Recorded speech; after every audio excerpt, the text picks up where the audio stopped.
And welcome back. We're back. It's 2018.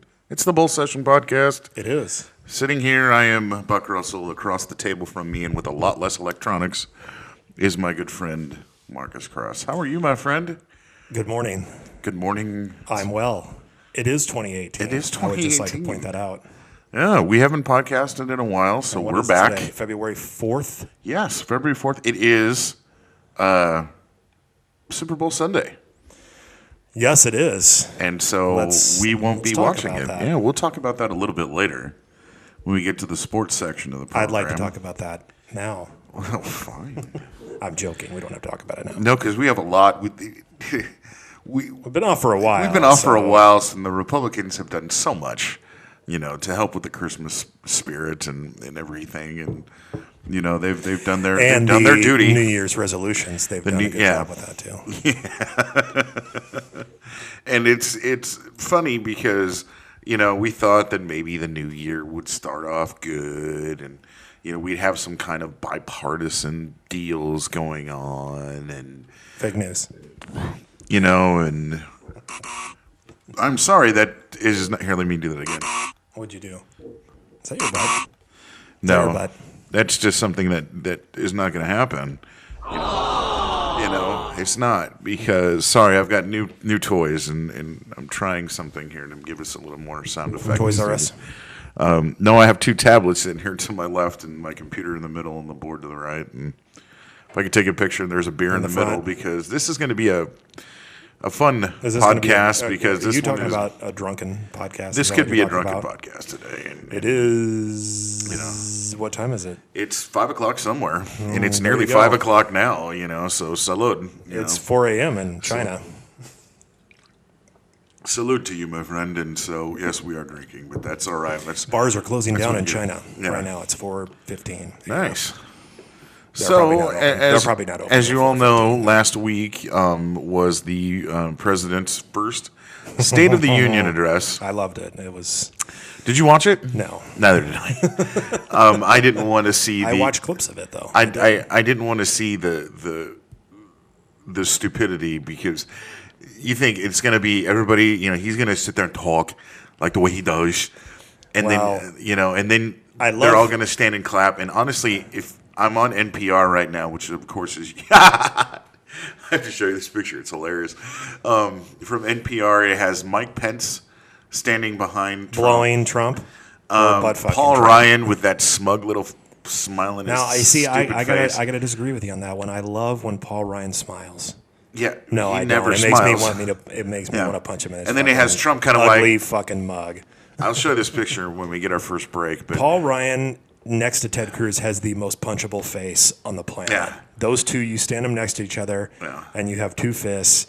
Which one do you want to punch more? Left, right. Yeah. Right. Which one? Seriously, both Left, of them. right. Both of them. See, the crowd enjoys it. That's a great thing. Both of them have two of the most punchable faces in the planet. And I'm not talking about just the country, the planet. I don't think there's two other people in the world that you can find. And of course, Trump claims that his State of the Union had the highest ratings in television history. Obama's first one had 48 million, and I believe Clinton's had 65, or Reagan's had 65 or 64. It says right here. Obama's had 48. I think his first one did. 45.6. This is a Trump tweet, of course.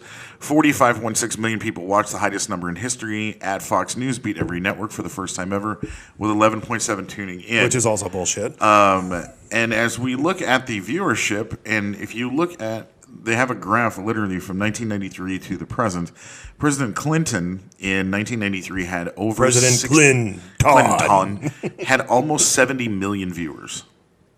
And I want to say Reagan's. I want to say Ronald Reagan's. This thing only goes back to 93. Okay. This one, but I think G.W. Bush or President George Obama's Bush had a good one had over 60 million in 2002. That would have been right after 9/11. I watched that one when it happened. 2009. That one was actually really good, I thought. Yeah. Yeah. He actually, as much as I disagree with him on other things, he did know how to talk to people with integrity and bring people. Yeah. As far as, look, I know not everybody likes me, but we have an issue here, and something really horrible just happened to our country, and I think history will everybody needs to, and everybody kind of came together and watched it. And we're like, well, we really liked his speech, even if we didn't vote for him. I think a lot of people will think that George W. was a different person than he really was. I really do. I think history will bring him out as not as bad as everyone thought he was. And he has Donald Trump to thank you for that. Yeah, somebody right now is doing wonders. Yeah, at least. But he. In fact, you were right though. Obama's first one was almost 60 million. Almost, it was I would say about or was 50, it more? Okay. 50 or 55. So again, those three, and actually, I think Obama's 2010 was about equal, about 45 million. So to all the Trumpsters out there, when do you call bullshit? I mean, every single time he tweets, it's almost every single time he tweets, it's a lie. When he brings up numbers, it's not true. You go do facts. Does he realize there's a thing called the internet? Does he know about the internet? Seriously. Yeah, no, he does. It's called Twitter. That's all he knows. I know but does he realize that people can get on and research and do facts and find out for themselves? It's bullshit. When is everybody going to wake up and realize that he's full of shit? I just don't get it. I don't get how. I guess that doesn't matter. Here's what's funny is in this same article by NPR, it says, following the president's when's enough? When's enough? Following the president's morning tweet, Fox News Research tweeted Nielsen's membership or viewership numbers for State of the Union's back to 93, and it says 93 was the biggest, which was 66.9 million. Then 2003 was 62.1 million. 2002, I don't see one here for 2002. They might have delayed it or what. 2009 was not an official State of the Union, because that was Obama's first year in office. So it's more like a setting out policies. It's not really a State of the Union. Okay. Just like because I think his one just that they counted was 2010. Trump's the 2010 was 48 million. That was his biggest. Trump's last year, his speech from Congress was 47.7 million, and then this one was 46 or 45.6 million people. Now, this is from Fox News that said this. This is the people who at Fox News Research who have their tongue up Trump's asshole are making things up now. I mean, because according to him, they're fake news. According they're to not him, fake news. No, they are fake news. In the real world, they're fake news. In his world, they're not. Which I think is funny because are you going to call them? His ass. Are you going to call them fake news when they just reported this shit? And these are facts. And I can't believe I'm saying this in the same sentence, but Fox News reporting facts. That's a fucking first. Yeah. Well, this was Fox News Research. This was a different section of Fox News. Okay.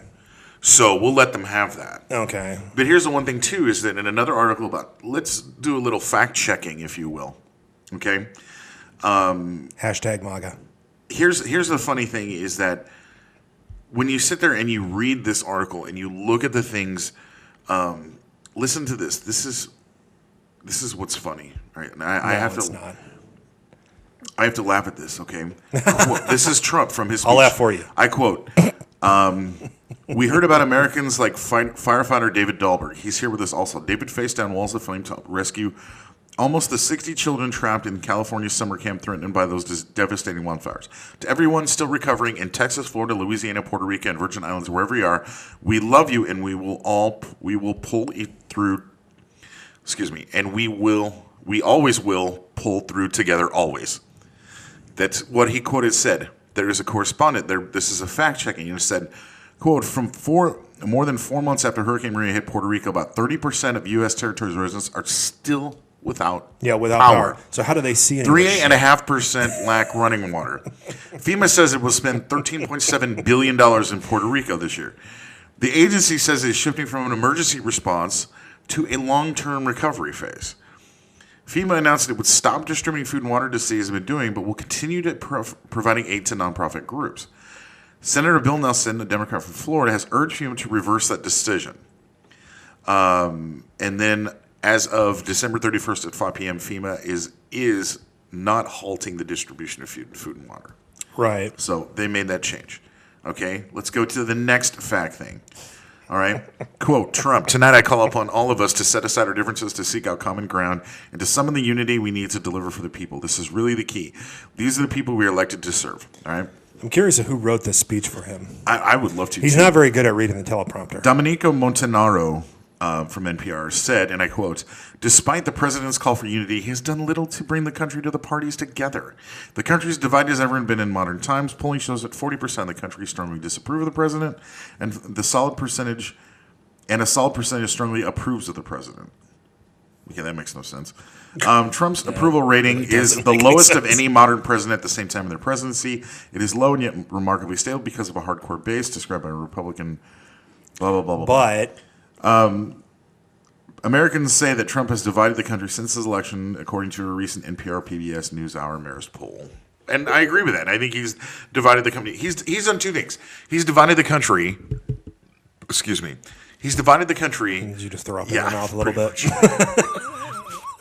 He's divided the country because he's made it. I think he's made it black and white again. Well, that's exactly what he's done. But he has also unified the country in a way as that there's so many people that fucking hate him. Well, yeah, but that's not good. But okay, when you say unified, I think what you're kind of trying to say on that platform there is that a lot of people who didn't vote before are now thinking of voting, especially in the 2018. But I also think more people are going, okay, you know what?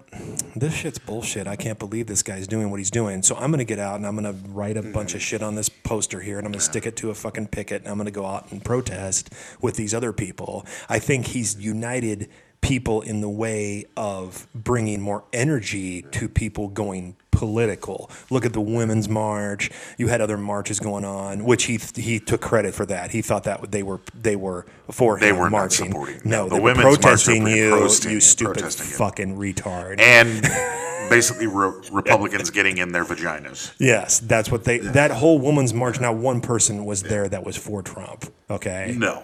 And so I would say no. I think he's bringing energy to people.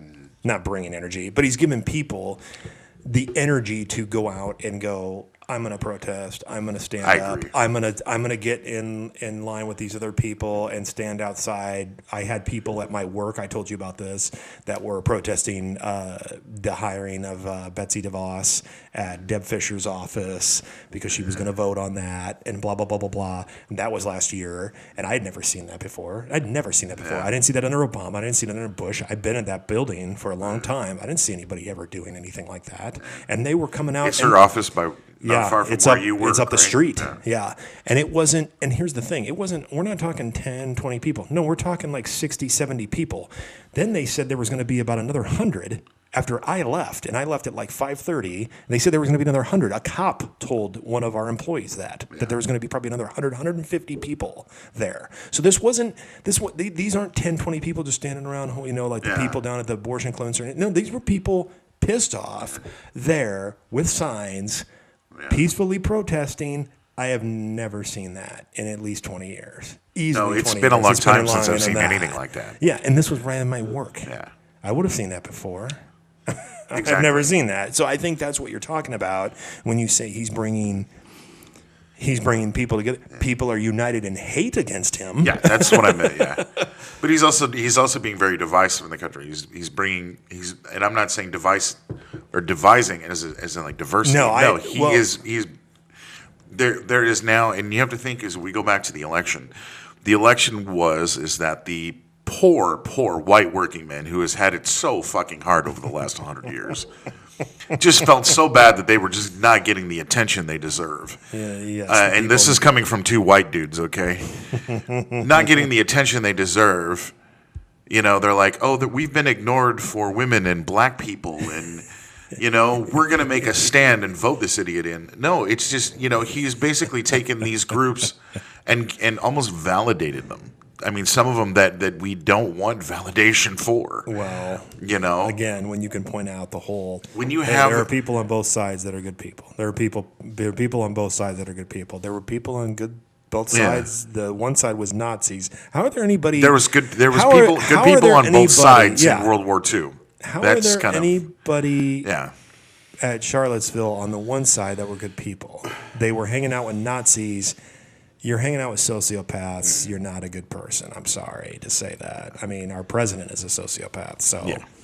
But no, more to your point on that, John Kasich, governor of Ohio, a Republican, was on, I think it was Morning Joe or something like that this week, and he was talking about that. And he said, okay, I don't know how old he is. I'm guessing maybe late 50s. I don't know how old he is.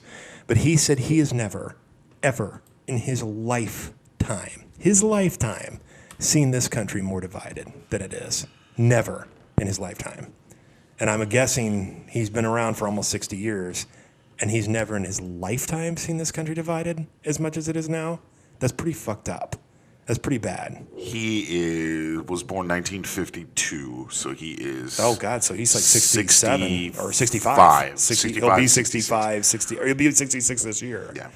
That is crazy. So in his 65 years, he's a Republican governor he has of never. Ohio. Yep, he has never, and he's been one of the big people that have called Trump out on his bullshit, and he's been very he's a against Republican. Trump. Yes, that's what I mean. He's a Republican, and he said he has never in his lifetime seen this country as divided as it is now, and that's pretty fucked up. No, I I agree. mean, it's sorry to be on a negative note here, but that's bad.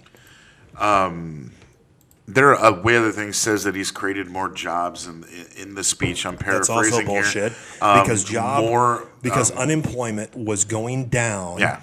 Slowly but surely. There were job gains of through the 2.7 million to 5 years.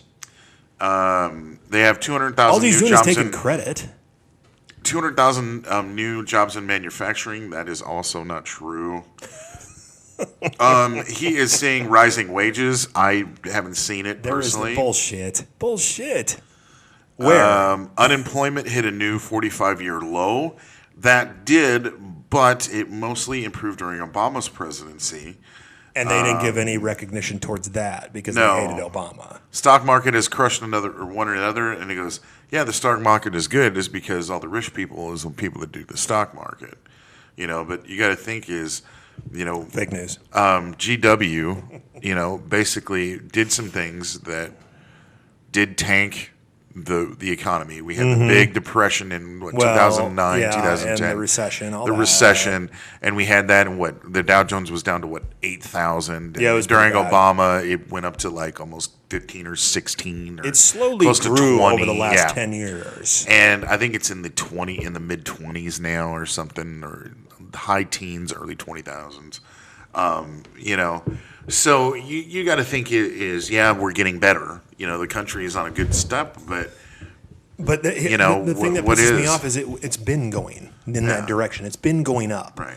It's been going up, and you guys never ever, and I'm talking about the people who supported the Republicans and Trump, they never gave any credit to the previous president. And they sat there and said, "Oh no, that's bullshit." And now he's taking all the credit for it getting, He also said that Barack Obama was, you can honestly, if you see some of the things that he said in the past, and they've been bringing this up when the government shutdown threat was what, a couple he weeks wanted ago? it to happen. Yeah, he wanted it to happen, Yep. but yet he tweeted back, and it was 2013 or 2014, Yeah. or made some statement. Yep. It was like, it goes, if a president lets it is their government fault. shut, it is Yep. their It is fault. under their fault. And So he said it was he Obama's said fault that. when it happened. Right. Because we had one, 3-4 It years was ago? no, it was 20. 3 years ago? I was in Denver at the time. I think it was 2013 or 2014. 2013 or 14. Yeah, Yep. it was when I was in Denver, so it was 2013 or 2014. And I remember that because it was about a week long. Yeah. It was roughly a week, I think. And the place that I worked at, Yeah, it wasn't super long. No. This one was 3 days? it wasn't even that. It was like it was one day. It was No, I literally think it was like 3. It was a weekend. It was literally a Saturday. The government shut down at 12:01 Saturday morning. Yeah, Saturday morning. Yep. The government reopened on Monday? Tuesday morning. Okay, It so was Tuesday, 3 so days. it was roughly 3 days, but Yeah. most people it was one day. And back then I think it was a week or two. And where I worked, there were close to federal buildings in Denver, so they lost business and everything because of the unpaid furlough of the people. And people aren't going to spend money if they can't get out there and they can't do the anything. thing that also sucks is people count on that. The older people for Medicare. my brother in the military, for military pay, all that shuts down. People don't understand that. No. I mean, people need the government in but these they're gonna sit there and they're gonna argue that the Democrats are the ones that held up the they added the Dreamer. Right. Was it the DACA? For DACA, yeah. They're like, oh, it was the Democrats' fault. They wanted to shut down. Really? Yeah.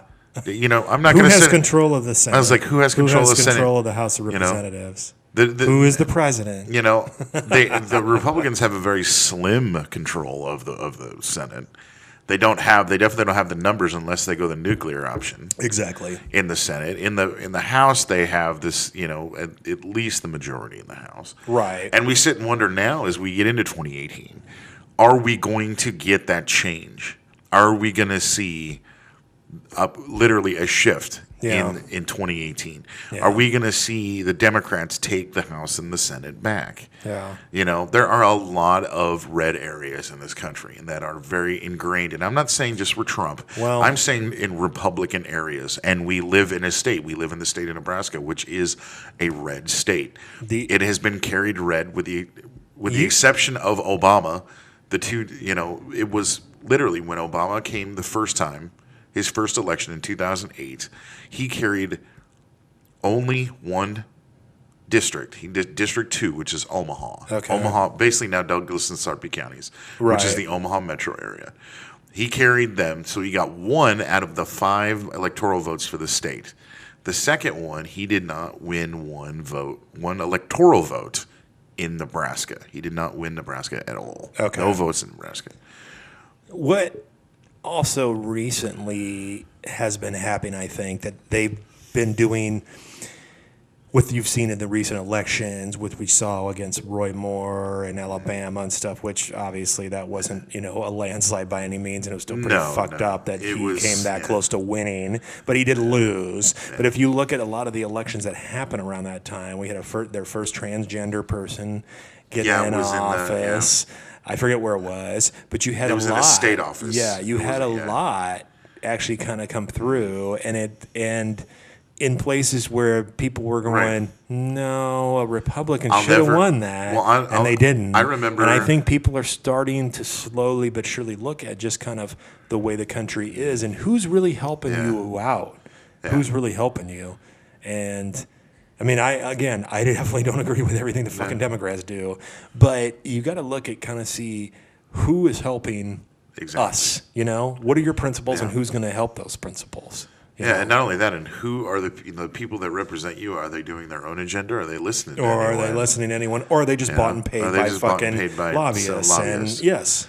Another thing, too, is when you say about, or the voting, the super PAC money and all that. Vote when, people, you're saying people that, they should have been in, it's a Republican area. It should have been a Republican. I remember blogging about this. This was probably a few years ago.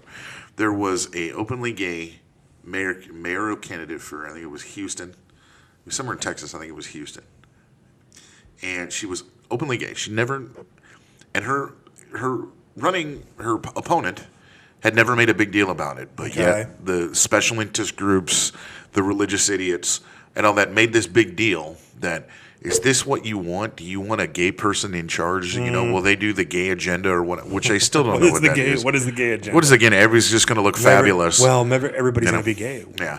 Everybody's going to be gay, but they're going to go to gay bars. They're going to hang out at the Max. And have you ever been there? Gay bars are fun. It's one of the funnest things to do. They're going to start questioning their relationship with their wife, and they're going to go, maybe I should just be gay.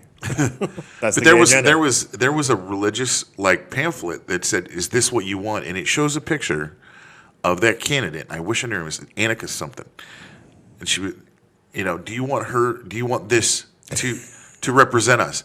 And it was her, holding the hand of her partner, or kissing her partner or something, and it was like, so you would rather have.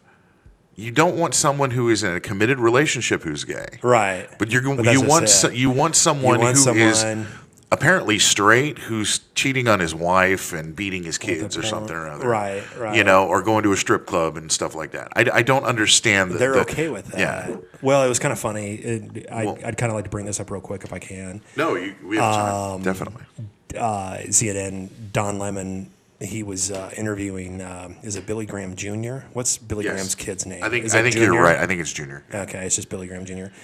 And just kind of pointing out some of the hypocrisies of Christianity. Well, let me rephrase that. Pointing out the hypocrisy of people who call themselves, and I use quotation marks around that, call themselves Christians but don't abide by any Christian principle whatsoever, and that's the Republican Party. But hey, let's not go there. Anyway, Billy Graham, who didn't support Obama or anything like that, even though Obama said he was a Christian, didn't have any affairs while he was in office, didn't have any affairs when he was with his wife, didn't have any kind of the social shit that was going on that Trump has. And so Don Lemon was questioning this, and he says, well, how can you support this guy? You don't, you guys were very much against Obama, but you're supporting a guy who's had, this is 3 marriages, okay? He's 5 kids cheating, through the marriages, right? Yeah, cheating on his wife. Oh no, he says he says he didn't do that, but but that was him on the tape that openly admitted to grabbing women's pussies and all that shit. How can you support that? Oh well, we're flawed people, we're not. So you're okay with this and just calling it flawed, but you're not okay with a black man in office, married, with 2 children, been faithful to his wife, no mistresses and affairs that we know about, and anything like that. You're not okay with that. And he says, oh, well, the reason I didn't agree with Obama, the reason I didn't support Obama was because he believed an abortion was legal and he was for gay marriage. So you're okay. Again, you didn't answer my fucking question, asshole. and I don't think he's a horrible person. I don't. Yeah. I think he's very, very fucking stupid, and I think he's very misguided, and I think he's very misinformed, and I think maybe his heart, if he has one, might be in the right place, but I think, or maybe not. Maybe he's just using God to get money, and he's just a piece of shit asshole, like most of those fuckers are. But I have something to say after that. Yeah. That's a good point. You are okay, and that's why why does he have the evangelical vote? You guys are okay with this fucking There is some idiot out there married. that it is said that he has been sent by God. Yeah.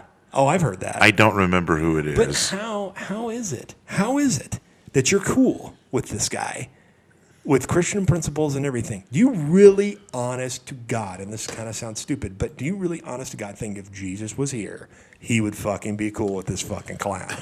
Are you out of your fucking mind? Do you really think that?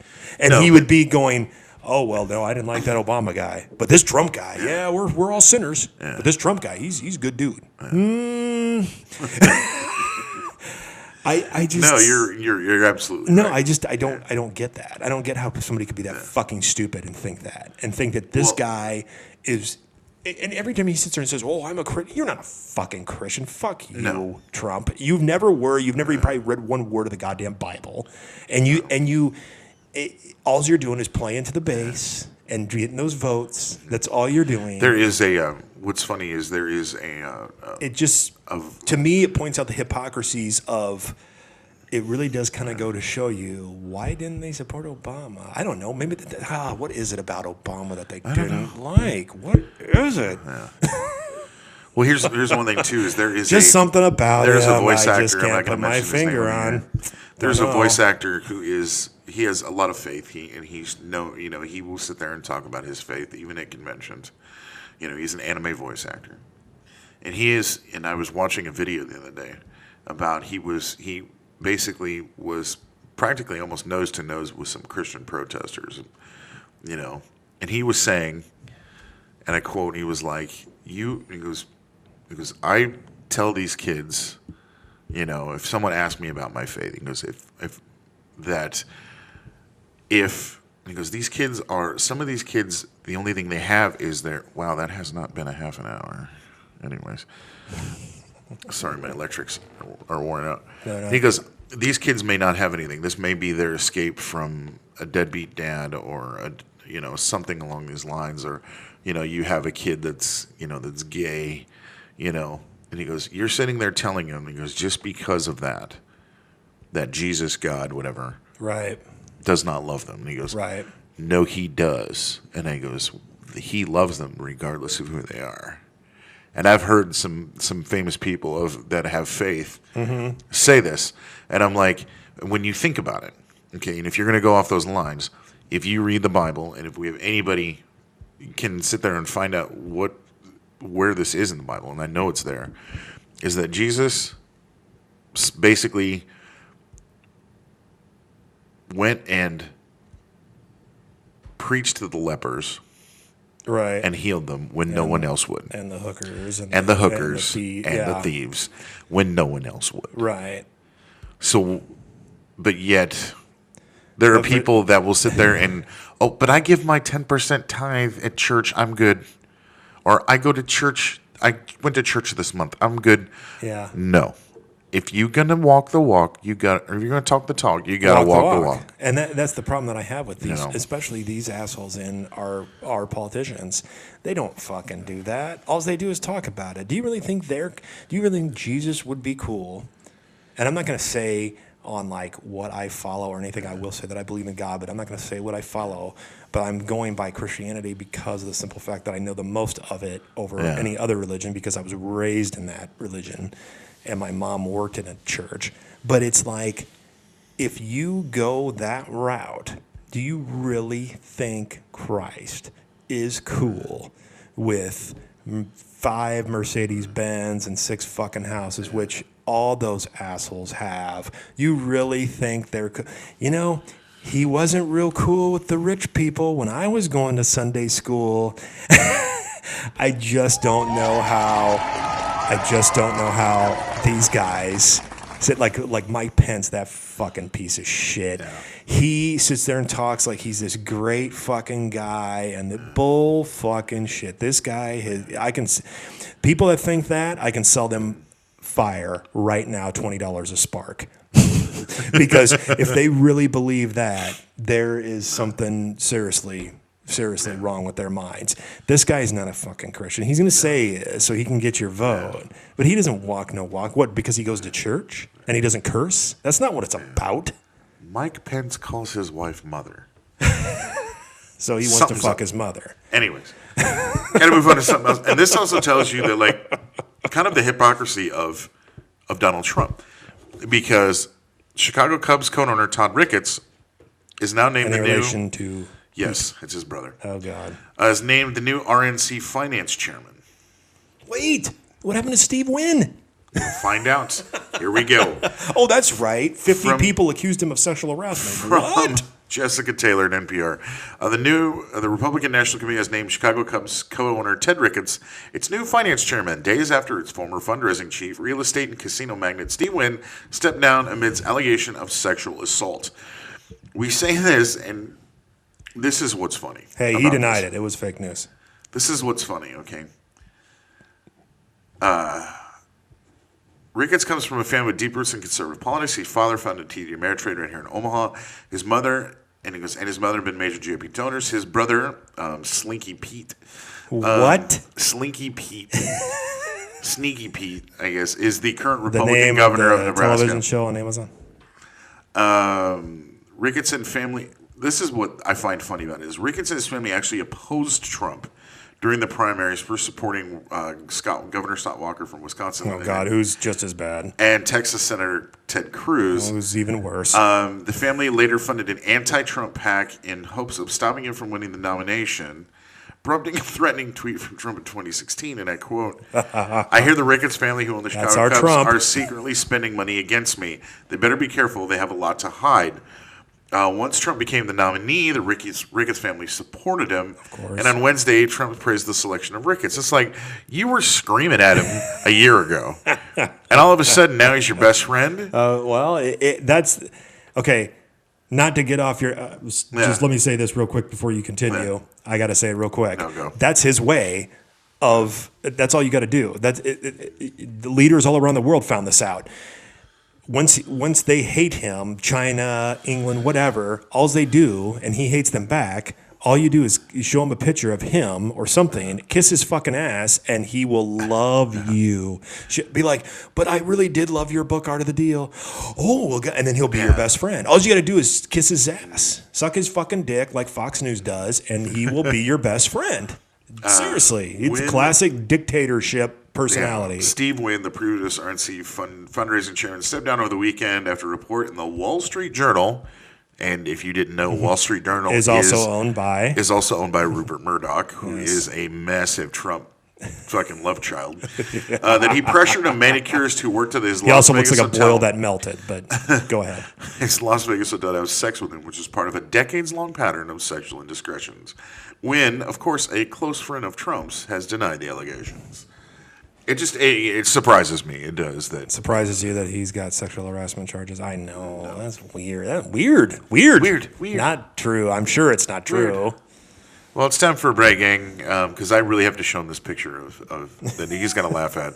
It's with the Three Stooges at the State of the Union address. When we come back, of course, it is movie time. We're going to talk some movies. So stay tuned with the Bull Session podcast. We will be back in 2 shakes.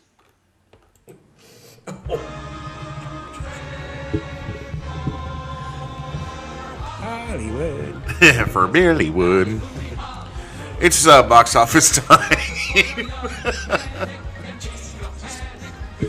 Fuck. It's not floating over here, man. Thank God. It's stuck with you. Box office time on the Bull Session podcast. You knew what we're oh, now I got it. Okay. Yummy. Yeah. Those cookies are not going to sit well. Anyways, as you know, we always get our box office information from boxofficemojo.com. I'd say, goddamn. Woo! Man, and my nose is stuffed up, so that's going to help things. Ooh, yeah, it's going to clear my sinuses. We start with the number 15 spot, the darkest hour with Gary Oldman. It's about, really old man. It's about Winston Churchill. World War II. Down for the number 18 spots, made $2.4 million this week. $48 million in 11 weeks. I'm kind of curious of how much they spent on that movie. Probably not very much. It doesn't say here. No. On this. But $48.8 million is pretty respectable, and I believe he's up for. He's nominated. Saying he's going to get it, but who knows? They got a lot of good people up for it though this year. Focus Pictures. Next one, number 14. I hope I'm saying this right. Padmavat. Bollywood movie. $2.5 million in 2 weeks has made over $9 million. It's down from the number 10 spot. Okay. Next up, this one's getting a lot of buzz too. Number 13, I, Tonya. Yep, I saw it. You said it was really, really good. Last weekend, yeah. It is very good. The acting in it's awesome. It's funny. It's pretty outrageous in parts because you're like, what the fuck, of her life and how she was kind of treated by her mom. Allison Janney, I definitely think, needs to get a supporting actress Oscar for this. Really? Because she's really, really good in the movie. And she's been in other stuff where she's been really good but has never really gotten any kind of attention. And, she's really good in this movie. Yeah. I mean, if you look at her like on the TV show with Anna Faris' mom, she's on that, and she's really funny, and she's like this alcoholic, and she's funny on it. But this role, they show the real people at the very end of the movie, and she looks just like Tonya Harding's real mom. It's pretty crazy. If we have enough time, I'd like to go over some of the nominations, some of the Oscar stuff, if we can, if we get enough time. Number 12, Forever My Girl, $2.6 What is this about? I have no idea. On this one, it's made it's $3.5 million budget. It's blown it away. $12.8 million in 3 weeks. Does this happen to be something about Paula Abdul? Because she had a song by that. Probably not. Roadside Attractions is the one is the company that made it, which I have not heard of before. It's made $12 million. It seems to be doing well. Next up, this movie's got a lot of buzz too. 3 billboards outside. Wow, it's already 41. $3 million. It's made $41 million in 13 weeks. Now, you don't think if you see like all these big blockbusters, like one that's going to be coming up here really soon, and you see a relatively small picture, and they keep seeming to be like adding theaters, losing theaters, adding theaters. Yeah. You know, and $41.8 million is probably is respectable in its own right. But I guarantee they didn't spend anything on this movie. Oh no! I mean if you it's look probably at it, the most $10 million. Yeah. You know, $12 million. And look at the star power That's behind already, it. You have Woody Harrelson, Sam Rockwell's up for Best Supporting Actor. What's Frances McDormand, McDormand is up for Best, I believe. Yeah, I mean, I haven't seen this movie. I really want to. Everybody's told me it's funny, but it's outrageous, and it's just a really good movie to go see. You know, it's kind of the reason why you like to go to movies. You know, where you just come out going, "Wow, that was really good movie." One of the longest ones on the countdown, next to Lady Bird. Wow, Next 21 is where Lady Bird is right now. Okay, yep. That's made like $43 million too. Yeah. You look at like something like Coco, which has now dropped down to 19. They've made $204 million. Right. So you see these big changes, like these big, differences between like a blockbuster and kind of like an art house film, if you will. Because I would consider probably Three Billboards and even Lady Bird, maybe even like slightly kind of an art house film. I would definitely consider Lady Bird an art house film. Three Billboards probably too. I mean, that's definitely an indie movie. And it's but nice Lady Bird, they couldn't have spent probably $5 million on that movie. No, and they're not showing how much. Yeah, they're not showing how much. And it's a total independent movie that just got word of mouth and just got a lot of accolades. And once the critics kind of start praising, and then audiences actually go see it, they start going, "Oh God, that was really good." Out of those five movies, they all are by smaller venues, Focus Features, VPD, whoever they are, Neon Pictures.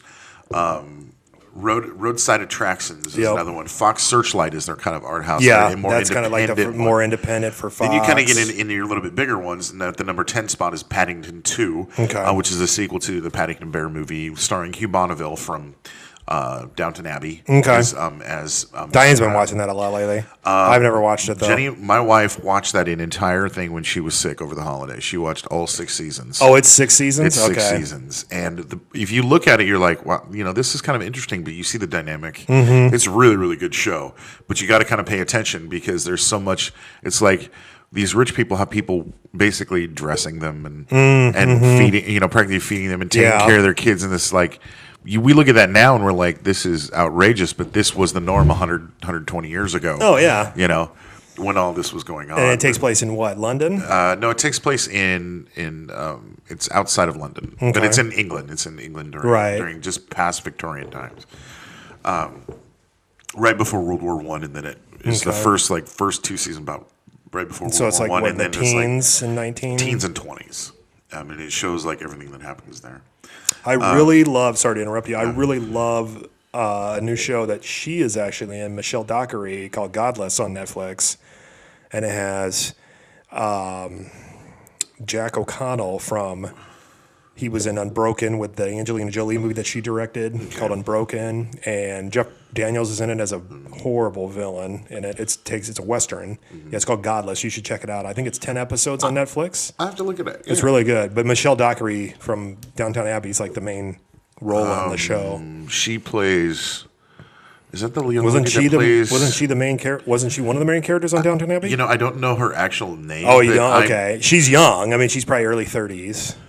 She might have Michelle Dockery. Yeah, she was in Did you ever see Nonstop with Liam Neeson? No, I didn't. Plane. Yeah, she's a pretty big role. You're right. In that. She played Lady Mary in that show. Yeah, I'll have to check that out definitely. If you're going to watch stuff on Netflix, it's like 10 episodes. On Netflix, check out. But Diane watched the whole 10 episodes already. She said it, and so far it's really good. Sam Waterston from Law and Order's on it too. Wow. It's blood. It's violent too. It's ruthless Western. Travelers on. Oh, you were telling me about that. That's a really, really weird show, but it's good. We gotta keep going on. We keep getting distracted today. Paddington 2, number 9. Number 9, $3.1 million, $36.3 million in 4 weeks. The Shape of Water is God, number 9. I love this movie. That movie was fantastic. This was one of the best movies I saw this entire year. Absolutely. That and Wind River. It was awesome. See, you go to see movies to see movies. I go to see movies because I'm a dork. I'm going to like the Marvel movies and everything. I appreciate the acting and drama and stuff, and some of the cinematography. This If you like Guillermo del Toro, if you liked the Hellboys, I can honestly say if you liked the Hellboys or you just appreciated even some of the movies like the old black and white monster movies from the 60s, you'd like Shape of Water because it has elements of everything in it. The acting in it's awesome. Is that the one? Is Cillian Murphy in that one? No, Michael Shannon, the girl that was in Paddington 2, what's her name? Sally Hawkins, I think. She's in Paddington 2. She's the main actress. Octavia Spencer is up for a supporting actress role. But they honestly think... Well, it takes place in the 60s, and they work at this institution. Yeah, now I remember. And it's this Gill man that... He actually looks a lot like Abraham Sapien from Hellboy. So, but yeah, it's a very good movie. It's a love story. It's funny and Richard Jenkins is also in it, whom I love. The dad and Step Brothers. Yes, Richard. He's been in lots of movies, but he's great in everything. He's really, really good in this movie too, and he's up, I think, for supporting actor also. He's very good in this movie too. It's funny, but it's doing good. $million. I actually know the budget on this. It's $19 million, I think. 19? So they've actually done a good job. Yeah, they've done very well in that movie. And this was a movie, I guess. Budgets on this screen. I guess it took him years and years to get this script sold too, The Shape of Water, and it's getting all kinds of critical praise and everything, and the audiences really seem to like it too. Just down one spot. It seems like most things are moving down about one spot here. Den of Thieves, $4.6 million. I heard good and bad on this. $36.2 million. I wouldn't mind seeing it though. 12 Strong. I don't know what this one's about. That's the Afghan soldiers on the horses. I've heard really good things about that. $4.7 million in 3 weeks, made $37 million. Thor in it. This movie actually has intrigued me. This is the one about Watergate, The Post. I want to see it. Yeah, it's about Watergate and when the. Am I right? Yeah. Well, it's kind of about Vietnam. Or Vietnam, and it's got. It's got kind of a lot of. I know what it's about. I cannot think of the papers. It was like some papers that came out around that it's about the Washington Post. But it was. Yeah. I got a quick funny story about this, and then we can go. Nick and Jenny, my brother and his wife, went and saw it, and my parents actually just saw it, and they said it was really good. But they thought it was, you have to pay attention because if you don't know the history, they said it's interesting, but you got to pay attention. You got to keep on it. Well, Nick and Jenny never get a fucking date night. And so they went to go see this at the Majestic in Omaha here. And there was these couple, there was like 5 or 6 of them is from what she told me, were sitting, that's reserved seats. We're sitting, they had blankets and everything all stacked up and everything. Well, Jenny had purchased tickets, and she had purchased tickets, and the reserved seats were like right by where these people were, and they already had all their shit in the other seats. And she's like, excuse me, we need to, these are my seats, and so the lady was real rude, and moved her stuff. It's like, hello, that's reserved seating, and we paid for the fucking seats. So she sits down. They talked the entire fucking movie. Jenny said, I guess, that she goes, Nick and I need to go see it again because we didn't, because we missed a lot, and it's a movie you really need to pay attention because it goes back and forth. Well, supposedly she said to these people, and Nick's like, I didn't hear you say that. She goes, you guys were so fucking rude, and this is my sister-in-law saying this, and she's never. And I know this. I never know Jenny well, but I know that I've never heard. She would never be. I mean, it would surprise me. It was really funny. She supposedly said, "You guys were so fucking rude. My husband and I didn't even catch majority of the movie. We got to go see it again when you understand any of it." And quickly ran out with Nick. She didn't wait around for them to respond. And I told him, I was like, you guys need to go to Alamo because they will not put up with that shit. You'll get a warning and they'll kick your fucking ass out. But anyway, they said it. They need to watch it again, but it's one you got to pay attention to. I'd love to see it too, but it's doing pretty well. I know the budget on it's like $50 million. $50 million. It's made $67.2 million. Number 5 is Hostiles. I don't know that one. I really want to see this too. That's one with Christian Bale. It's a Western. Oh yeah, I remember now. Yeah. Wes Studi's in it. It's supposed to be really good. Is it Robert Duvall in it? I don't think so. No, it's someone. It's getting a lot of. It's getting some attention. $21 million in 7 weeks. It's $39 million was the budget on it. Winchester, or excuse me, I'm jumping Greatest ahead of Showman. time. Greatest Showman. We actually wanted to see this before my wife got sick. You guys never saw it? We never got to see it. I $7.8 heard it's million. awesome. It's made $137 million in 7 weeks. The budget was $84 million, so they're well along the way there. It's about P.T. Barnum and stuff, and I think they put him in a little more of a better limelight than he really was. Okay. From what I understand. I don't know a lot about him, but this movie is doing, it's doing extremely unbelievably well. overseas, though. What's the overseas? 153 million overseas. It's made that's little over almost $300 million. So it's already almost at $300 million. So it's definitely making the back number its bucks. 3 movie is Winchester from Lionsgate. This is a new Helen entry, Mirren. the only new entry in the big time. Yeah, $9.2 million in week 1. The number 2. I'd movie, like to see it, but it's about it's supposed to be a true story about the most haunted house in the world or something. Oh yeah, okay. But yeah, Helen Mirren, that Jason Clarke. I've seen like slight, and it's got some jump factor in it. It looks interesting. I don't know reviews or anything about it, but yeah, I haven't read anything. Number 2 movie down from number 1. These 2 movies switch spots. The top 2. Maze Runner: The Death Cure from Fox, $10.2 million. This has been like the big movie. This is one that kind of the teen geeks have been kind of wanting to come out. I never finished the second one. I saw the first one. My wife saw the first one. She hasn't seen the second one. I thought the first one was just kind of okay. Yeah. I watched like maybe 45 minutes of the second one, and I actually thought the second one was pretty cool, but I haven't seen the rest of it. So I don't know. I've never seen any of the series, so okay. I don't know. I mean, it looked like it was getting really cool, so I don't know. Yeah, and finally, the number 1 movie, and this movie has got some good reviews behind it, from what I understand. I can't believe how well this is doing. Is Jumanji: Welcome to the Jungle. It's made $11 million last week. It's almost $400 million. $352 here, just in the U.S. $million total in the U.S. And it's a $100 million budget, $90 million. $90 million. And I wonder what do you have the... I can pull up the foreign account. I can't believe $503 million overseas. And I'll tell you the reason. $855 million. This movie's almost at $1 billion on a $90 million budget. And I'll tell you, there are probably 3 reasons why this movie is as big as it is.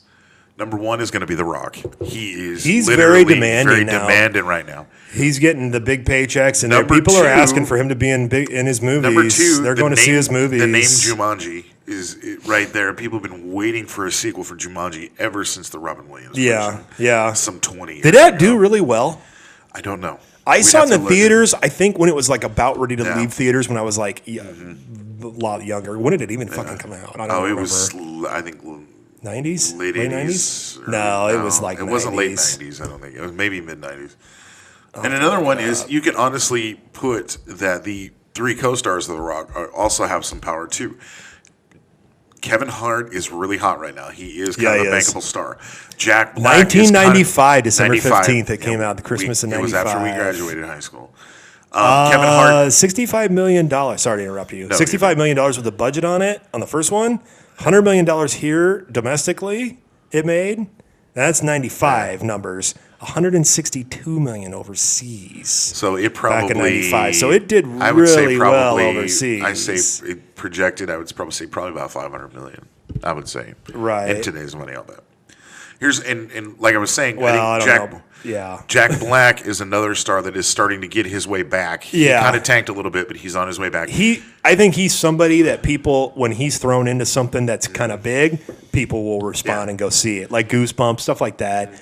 And I think it's not. I don't want to say this is more geared towards kids because I think it's like PG-13, but it's also like adventure. It's got Karen Gillan, also from Guardians of the Galaxy. That's the other one is Karen Gillan. 1 and 2. She was on Doctor Who when she basically got discovered. Right. She was on Doctor Who during Matt Smith's tenure, and then she did Guardians of the Galaxy, and her star just kind of exploded. And plus, she had a huge role in part 2 of Guardians of the Galaxy. Way bigger. Her part in part she 1 was in minimal. Yeah, it was minimal. Part 2 was she had way bigger. It was she was like part of the regular cast in part 2, so people just and I think she's getting a lot more recognition. She was also in that movie The Circle with Tom Hanks and God, what's her name? Patton Oswalt, Emma Watson wasn't she the Harry Potters? Yep, I haven't seen any of them.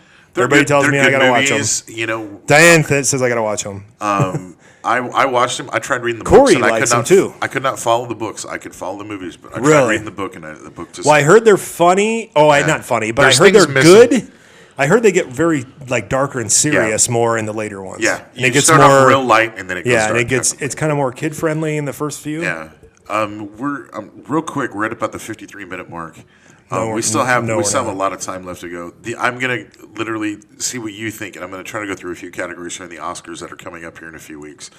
For Best Picture nomination, There's quite a few. How many? There's a lot. The Best Picture, there's 9. Damn. Call Me by Your Name, which I don't think I've ever heard of. That's the one with Armie Hammer, and it's getting a bunch of good reviews about. Do you know who he is? He played. No. He was in Lone Ranger. He was I Lone know who Ranger. he is. Yeah. It's like he falls in love. I don't know if he's maybe a kid that's attracted to him or something like that. It's gay or something. I'm not sure what it's all about, but it's getting really good reviews. Darkest Hour. Gary Dunkirk. Oldman. Dunkirk was good. This one kind of surprises me a little bit. Get Out. I'm actually very surprised at that one. I've heard mixed reviews. I've heard it's either great or it's bad. It's I've good. I've seen it. It's good. The acting's good in it, but I definitely don't think it deserves a Best Picture nomination. Lady Bird, A Phantom Thread, The Post, Shape of Water, and 3 Billboards. Okay. Out of all I can't those, believe there's that many. and you got to think is probably the weakest one out of there is Get Out. I think that's going to be your long shot. A lot of things have been said about Darkest Hour, and that is probably going to be. I actually heard Darkest Hours is good, but I heard the movie itself is not great. I heard Gary Oldman's performance in it is phenomenal, but the movie itself is just kind of like a 6 out of 10, 7 out of 10. It's okay. It's good. It's worth seeing. I could see probably 3 Billboards winning it. I actually think it's going to be up between 3 Billboards and The Shape of Water, actually. We go to leading actor in a leading role. Timothy Chalamet from Call Me by Your Name. He's the guy that plays the kid. He's like a teenager in it. Daniel Day-Lewis, Phantom Thread. Gary Oldman, Darkest Hour, and Daniel Kaluuya from Get Out. And they're not going to give it to him. No. Okay. He's really good in the movie. I'm going to say that. He is. Again, I'm sorry, I missed one. Denzel Washington and Roman from J. Roman Israel. J. Israel. Okay, here's the thing. Daniel Day-Lewis has won 3 Best Actor Oscars. I don't think anybody else has ever won 3 Best Actor Oscars. They're not going to give it to Daniel Day-Lewis. Yes, this is his last film, but I don't think Also, they're if going you to give it look to him. at the picture for Gary Oldman, Gary Oldman looks almost like He identical looks- to Winston Churchill. He has never won one. Gary Oldman has never won one. I honestly think they're going to give it to Gary Oldman. And he deserves it. The guy's sacrificed so much throughout his career. He's been in Hollywood and making movies for 30 fucking years? Yeah. And he's done, every time he does a role, it's like he becomes the role, you know? Actress in a leading role, Sally Hawkins, Frances That's McDormand. Shape of Water. Shape of Water, Frances McDormand for 3 Billboards. Margot Robbie for I, Tonya. How do you say her name? Saoirse Saoirse Ronan. Lady Bird. For Lady Bird and Meryl Streep for The Post. They're not going to give it to Streep for The Post. She's got a lot of Academy Awards. I can see them actually giving it to Frances McDormand for 3 Billboards just because I don't know if she's ever won one. Yeah. And Sally Hawkins is really new. Yeah. And I think Meryl Streep obviously is a bit. Saoirse Ronan is very, very young. And I haven't seen that movie. I'm sure she's awesome in it. She's a good actress, but she's very, very young. I don't even know if she's even 21 or 22 yet. She's pretty young. She would be young. She wouldn't be the youngest. I just don't think they're going to give it to somebody that young. And they could. They've surprised people. Yeah. But I could see them giving it to Frances McDormand. I really could. Actor in a supporting role, William Dafoe for The Florida Project. Willem, excuse me. I've never heard anything about Woody it. Harrelson for 3 Billboards. Richard Jenkins for Shape of Water. Christopher Plummer for All the Money in the World. He just won. For him to I love that guy. to literally get this nomination, and he won the Golden Globe, didn't he? Did he? I think he won the Golden Globe. Oh, I don't know if he did. I don't know, but for him all the hype that came behind this movie. Well, because of Kevin Spacey. They had to literally reshoot it in a month. They reshoot it. Yeah. I think it was maybe like 8 weeks. Yeah, but it was really still short. Pretty fucking short time before it got released, you know? And Sam Rockwell from 3 Billboards is the other one. Okay, I could see them giving it to Sam Rockwell. I honestly hope to God they give it to Richard Jenkins because he's fantastic in this movie. Sam Rockwell is getting a ton of press for this, so I could totally see them giving it to him. What's really funny is because the first movie, I think he won the Golden Globe, actually. Yeah. I think Sam Rockwell did. The first movie I ever saw Sam Rockwell in was Confessions of a Dangerous Mind. I thought he did fantastic in that movie. He is another actor that's very underrated. I heard that Moon. I've never seen Moon. Oh, yeah, he's awesome in that, too. It's too. really good, too. And you know what's funny about that is Kevin Spacey's in that. He's the voice of the computer. And has Woody Harrelson ever won an Oscar? I don't know. He got nominated for the movie The Messenger, which is a very good movie that people need to go watch, and he didn't win. And it was about military people coming to your house and giving you the advice that your son or daughter was killed in action. That's what the movie's about, and he's really good in it. He's a like a captain or something in it. Woody Harrelson, but he's really good at it. Actress in a supporting role, Mary J. Blige from Mudbound, and I don't remember that movie. That's actually on Netflix. It's on Netflix. Yep. Allison Janney for I, Tonya. She deserves Leslie it. Manville for Phantom Thread. Laurie Metcalf for Lady Bird. I heard Laurie Metcalf for Shape of Water. Octavia Spencer is awesome in Shape of Water, but I could see like Laurie Metcalf. I heard she's awesome in that Lady Bird. It's supposed to be like her best role. Yeah. And who was the other one that you said that was Leslie Manville from Phantom Thread. But before that. Allison Janney. Allison Janney. Yeah. I could totally see them giving it to Allison Janney because I think she won the Golden Globe. But they do surprise you. Who knows? I haven't seen all these movies, so I don't know. I love Laurie Metcalf. I think she's very underrated. I think she's another good actress that doesn't get the accolades sometimes. I could totally see them giving it to her. It'd be awesome. She's going to be Octavia Spencer, I think, has won before. Hasn't she won supporting? Honestly, she's good in the movie, though. She's really good in the movie. But Allison Janney is absolutely fantastic as Tanya Harding's mom. I'm paraphrasing. I'm trying to get through some of the technical ones. Excuse me. Directing Dunkirk, but Christopher Nolan. Get Out, Jordan Peele, Lady Bird, Greta Gerwig, yeah. Phantom Thread, Paul Thomas Anderson, and Shape of Water, Guillermo del Toro. So that is those. I haven't seen any of those movies. I feel like I'm so bad, sitting there trying to give these out and try to make predictions. You're the one that's making the predictions. Well, more because I don't. I just you know go to a movie, you see them. movies more. I'm familiar with a lot of their work. More, but like Paul Thomas Anderson, I love his work, but like every movie he does, I don't love. Like I absolutely loved There Will Be Blood, and I absolutely loved Boogie Nights. And I actually liked, and everybody's going to disagree with me on this, but I actually liked Punch Drunk Love that he did with Adam Sandler. A lot of people didn't like that, but I thought it was okay. I thought it was decent. And I actually liked Inherent Vice that he did with Joaquin Phoenix, and a lot of people didn't like that either. That is on the box office stuff. I can't find anything. Writing, we can do writing. Big Sick. What's that, screenplay? But original screenplay. Get Big Sick, Get Out. Lady Bird. Jordan Peele wrote Get Out originally, right? Yes, his original screenplay? Yeah. Okay. That's pretty crazy. I mean, to see that this guy came. Yeah, I mean, you've never seen the movie? I've never seen the movie, but Jordan Peele came from Mad TV. He was literally had his start on Mad TV. But it's pretty crazy that movie got the fucking attention that it got. Yeah, and it did really well.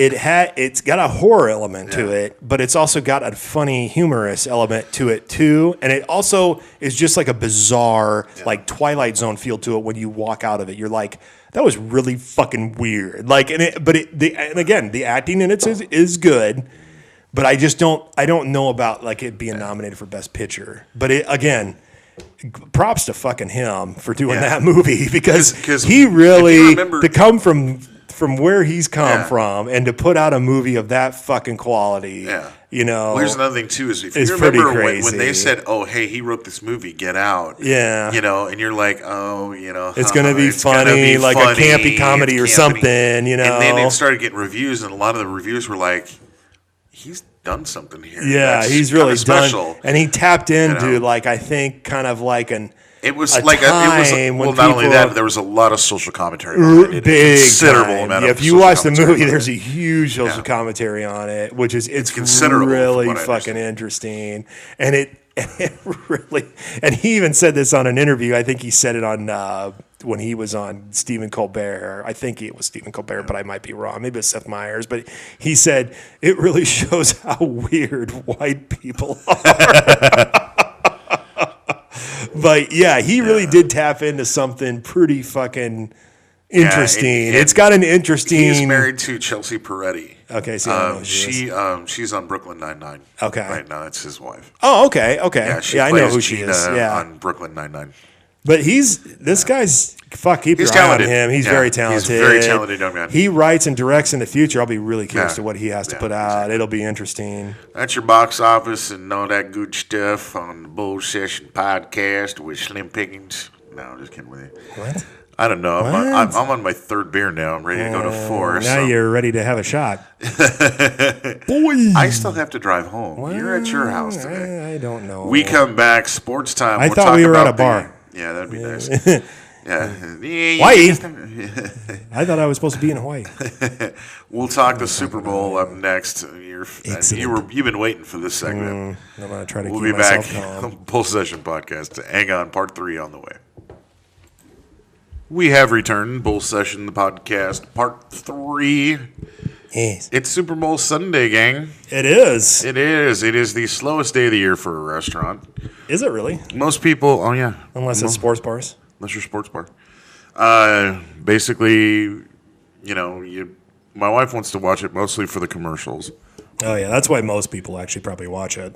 The only thing I want to see in it is there's supposed to be a trailer for Westworld Season 2 sometime during the show. No, that's the one thing that's the only thing I really want to see. That's a lie. Okay. Just kidding. Yeah. What's climb up there, son? Super Bowl. I mean, you can sit there and if you want to talk sports, because this is our sports segment of the program. We can start with the college ranks. We can start with Nebraska. Nebraska's getting some serious recruiting power. I think they've added now 18 different recruits from across the country. Okay. And I think now they're considered the 23rd. Now you got to think this is January. Yeah. I don't think National Signings Day is at least for another month or 2. Yeah. They're the 23rd ranked recruiting class in the country. Now, all this stuff has happened ever since, and Scott Frost has only been the head coach for what, a month? A little over a month? Yeah. That's people, I don't think, before, and I won't say this, I'm not trying to knock like Riley or anything. Please don't take it this way because I know there's probably still people that like him.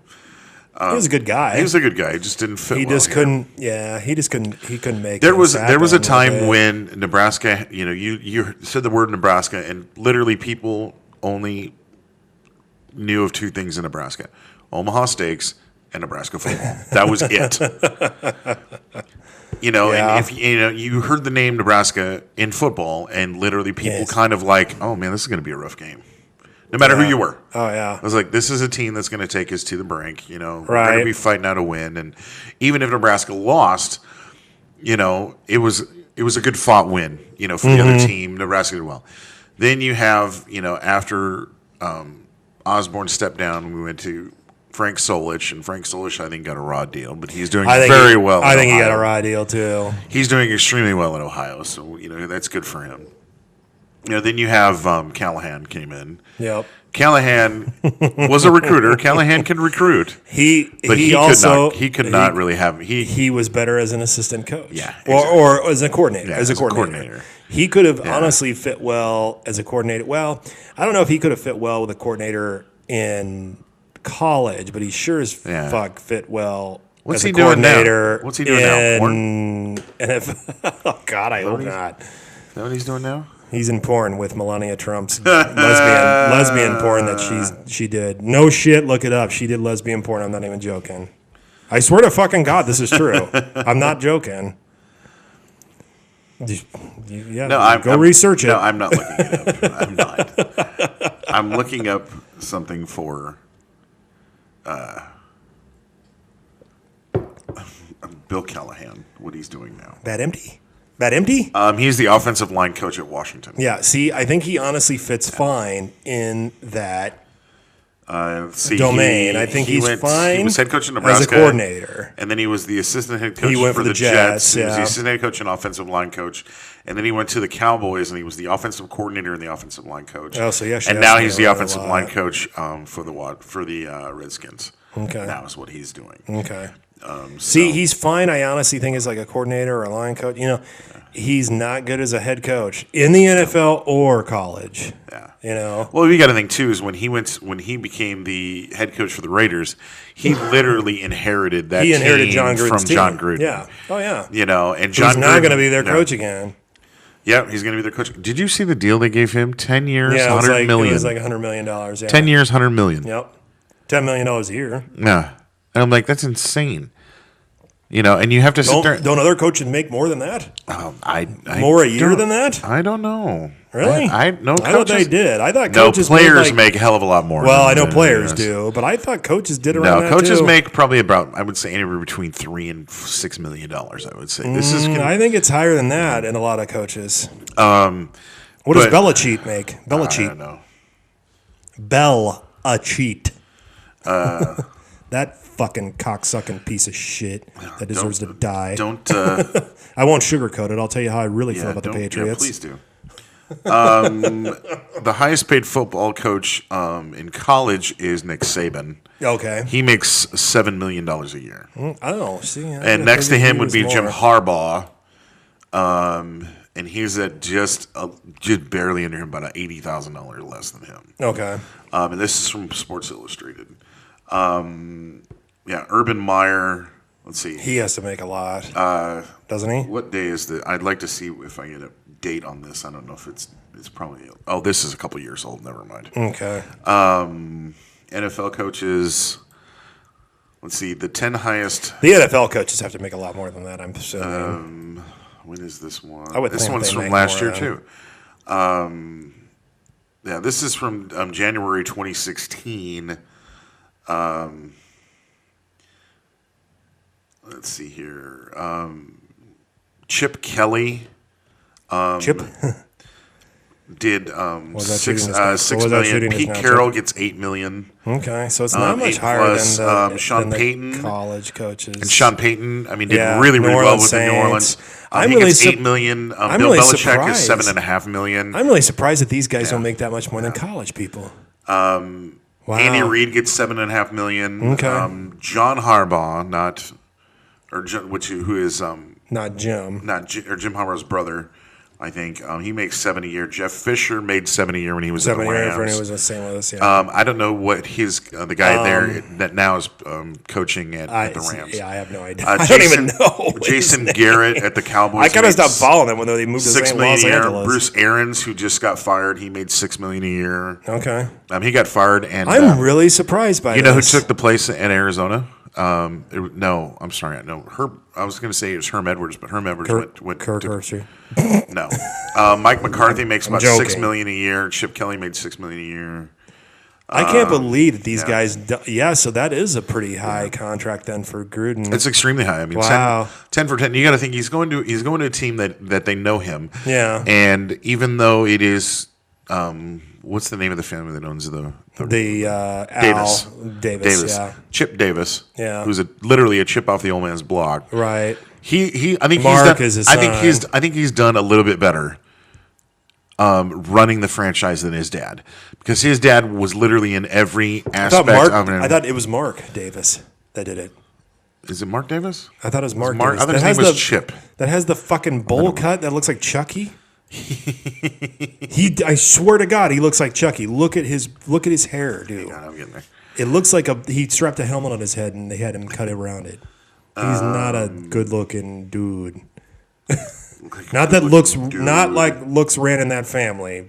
God rest Al Davis, but damn, yeah, he's. Ooh. They'll be in Oakland, and then I believe they're going. Well, aren't they going to Las Vegas? They're going to Las Vegas 2019. Oh, 2019. Okay. Yeah. So they will be in Oakland still this year. One more. Okay. Year. Yeah. Yep. Remain in 2018, possibly 2019. Will relocate to Las Vegas in 2019 or 2020. Yes. Depending on the stadium being completed.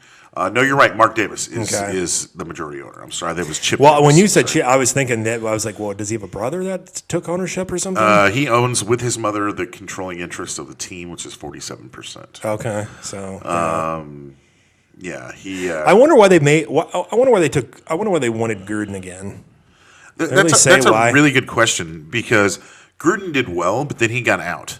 Right. He went to ESPN, and he really did very good at ESPN. He was a great color commentator for ESPN. He really did take a team. He was young, and he took a team that was doing horrible, and he turned them around within like a season or two, and took them to the fucking Super Bowl.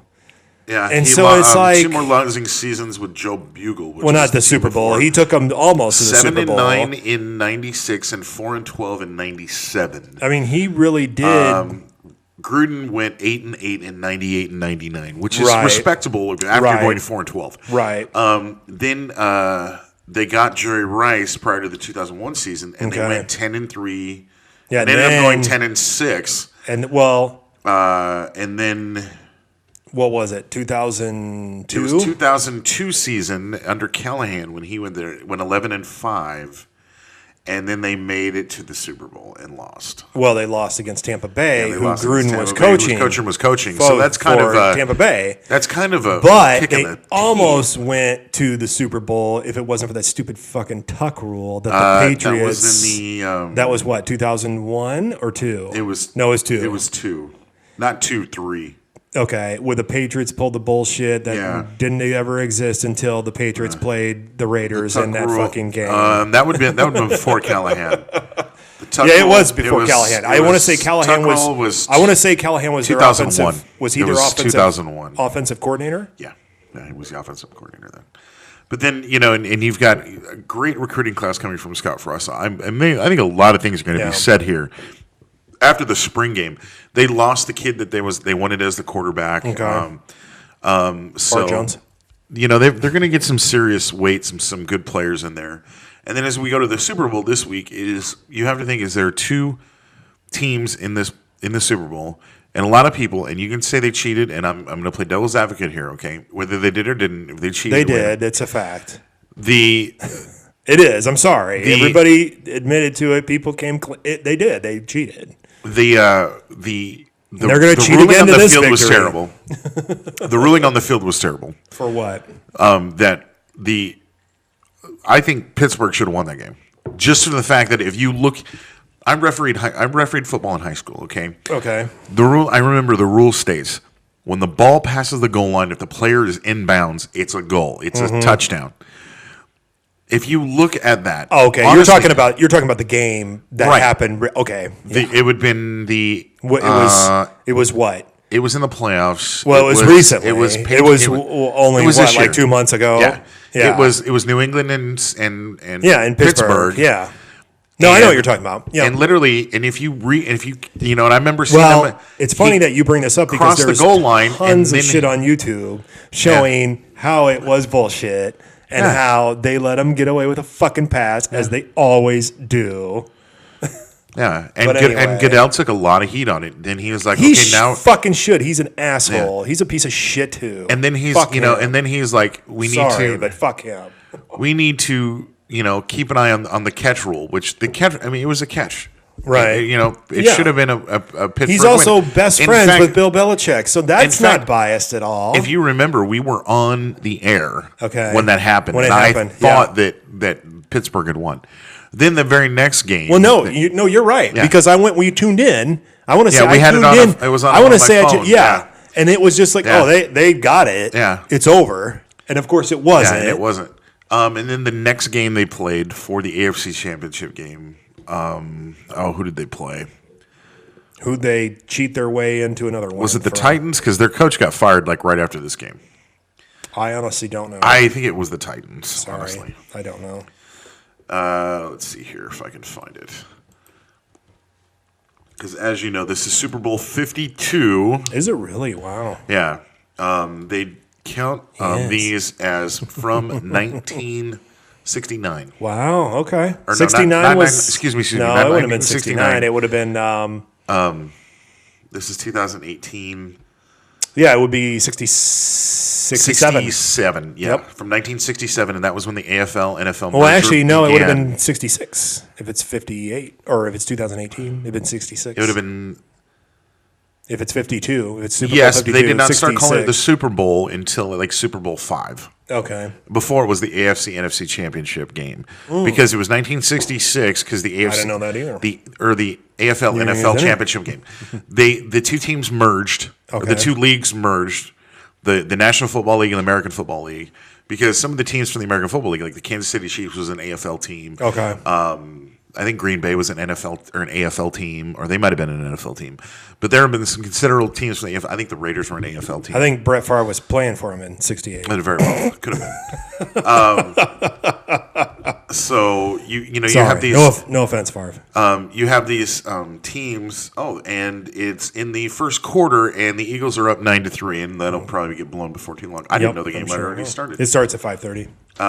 So it is 2.5 minutes left in the first quarter. Excellent. At this time, I'm probably not going to watch much of it, but we probably it's always fun to tune in for the commercials, and the other stuff. They do.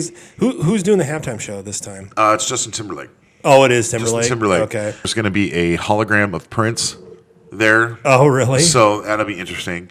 It's on who did NBC. Lady Gaga did it last year. Who did it the year before that? Do you know? Do you remember? I don't remember. Okay. I really don't. NBC is the network. So Al Michaels is calling out. Al Michaels, the great Al Michaels, with Chris Collinsworth and Michelle Tafoya are going to be the announcers for the game. Michelle Tafoya. What? She's the sideline reporter. And it's going to be a cold one. This at US Bank Stadium in Minnesota. It's in Minnesota, which is kind of why I was kind of I really hosted, was kind of rooting for the Vikings to kind of get in there and do something. It's the sixth Super Bowl. They could have had it at home. You know, it would have been kind of cool. The sixth Super Bowl in a cold weather city in its existence, and Minneapolis is still the northernmost city to host a Super Bowl. Fake news. So, fake news. Hashtag Mawa. Yeah, New England won. This is a rematch of basically of Super Bowl 39, which was won by New England 24-21. Okay. Maybe that was before cheating. I don't know, but it depends. It depends. It depends. When did Bill Belichick start? Belichick. I don't know. Because he's been cheating. He's been there for a This while. guy would cheat in a game of checkers with a handicapped child just to win. The man is not good, and I don't give a shit if there's Patriot fans listening to this. I'm sure there isn't, because I think the only person that listens to our show is Matt Beat, and I don't think he is. Yeah. But I don't like this team. They're not good. They represent very horrible things, and they don't set a very good example for people that want to play football, because they show that cheating will get you to win. And Roger Goodell is in the pocket of Bill Belichick, and it's about money and greed and shitty corporations taking over sports. And that's all I got to say about that. Sorry. No, you're fine. It just pisses me off, because I guarantee they're going to win this game again.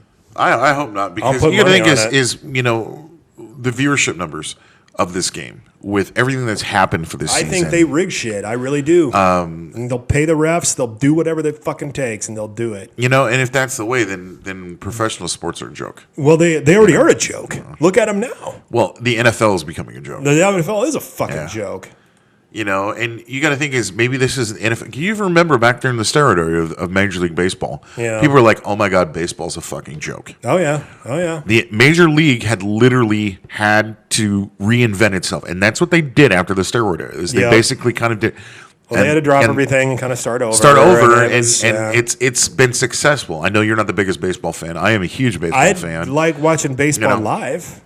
I just don't like watching it on TV. Yeah. I'll watch it on TV. I'll listen unless to the it's like a close game that I really want to see win. I can totally go watch it and cheer. And they've made it to where now I don't prefer to watch them live, or prefer to watch them on TV. The major leagues has literally brought themselves back from the brink.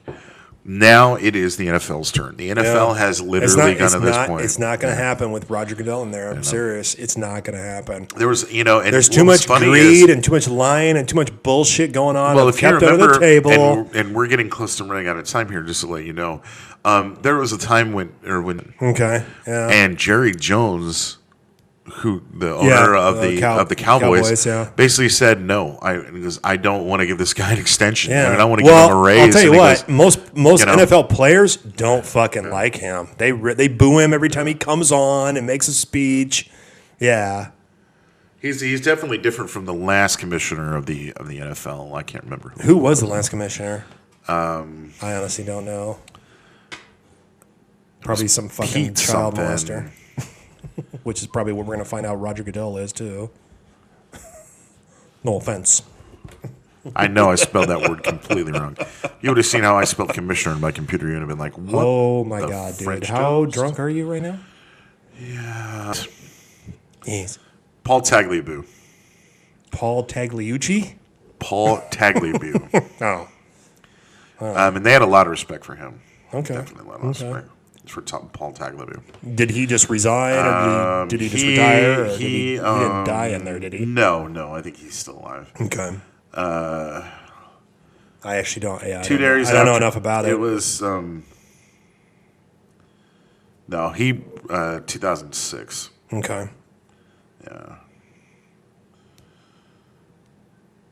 Yeah. I got a big Raiders fan at my work that I work with. Oh yeah, I know.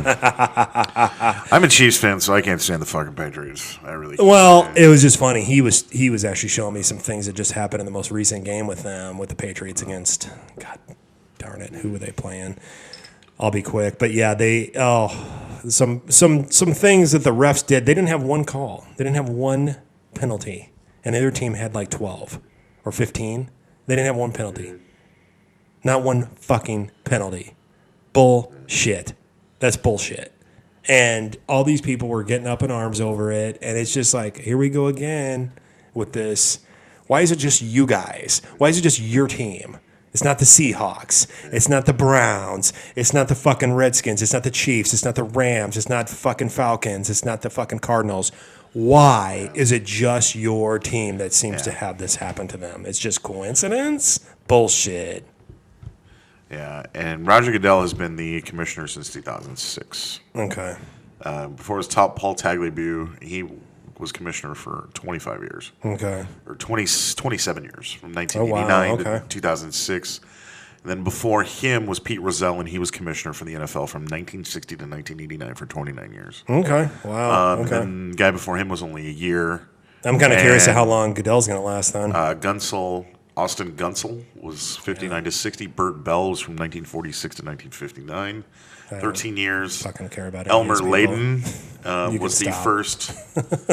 I like to give the facts while we're here. Fake news. You know, no fake news. I get my facts from Fix News. So, what do you think the game? Let's just make an honest prediction on the game. What is it right now? 93? 9-3 last I looked. Okay. So I'm going to go ahead and say the Pats will cheat their way to. I'm going to say 35-28. 35-28. The Billa cheats. Billa cheats 35 to 28. I'm going to have faith in the system.